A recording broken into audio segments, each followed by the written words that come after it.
Let's unbox!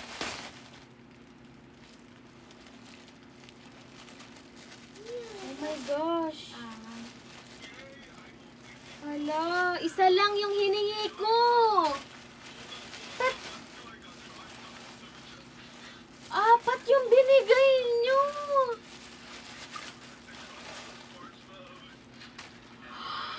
Hala, ang dami. Apat. Thank you so much po. Grabe po yung pagmamahal nyo sa akin. Isa lang yung hiningi kong sample, apat ang binigay nyo. Alam nyo ba guys, mura lang to. Bukas tayo isa. Grabe naman, thank you.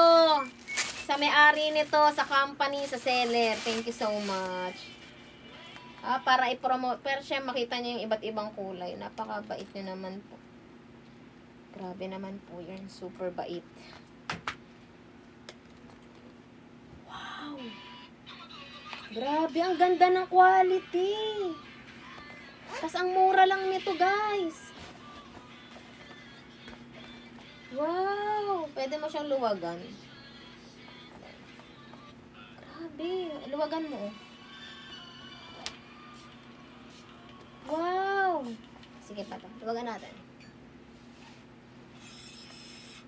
Wow! Ganda! Ang ganda ng kulay. So, ngayon guys, tingnan natin kung ano ang kasya dito. Tingnan natin ang mga kasya dito. Kung ano ang kasya. Ayan. Tingnan natin kung kasya ang cellphone. Kasya ba? Kasya. Kasya ang long wallet. Kasya. Ay, hindi. Pahiya ako dun. Hindi. Pagkakasya yun. Pagkakasya yun! Yung kumasya! Sinasabi ko sa inyo, hindi ako napahiya.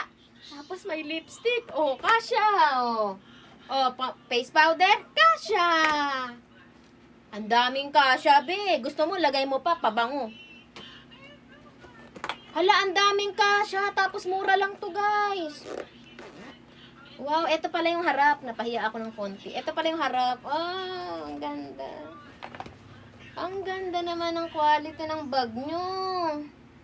Hala, umorder na kayo. Umorder na kayo nito. Guys, may iba't ibang kulay kayong mapagpipilian. Ayan, guys. Ang gaganda ng kulay. Wow, parang ang ganda nito. Lahat maganda, guys. O ano pa inaantay nyo? Mag-check out na kayo, di ba? Para di ako mapahiya sa nagbigay nito, di ba? Kaya naman, kung di kayo bibili, dami nilang binigay sa akin, no? Para i-promote sa inyo. Eh, kailangan talaga. Umorder na kayo. Ganda ng quality, guys. Promise. Ayan. Ganda. Promise. Walang halong biro, ah. Maganda siya, oh. Tsaka makapal. Pag ganito kasi yung, yung sling. Ayan, makapal. Ayan. Matibay yan. Matibay-tibay to. Oh, may compartment pa pala dito. Wow! Ganda. Perfect. I love it. Ganda ng loob. Ayan. Ganda. Umorder na kayo. Lagay ka sa yellow basket. Thank you so much. Grabe, ang dami po nito. Thank you so much po. Napakabait niyo po. Bumili kayo nito, guys, dahil mabait ang may-ari nito.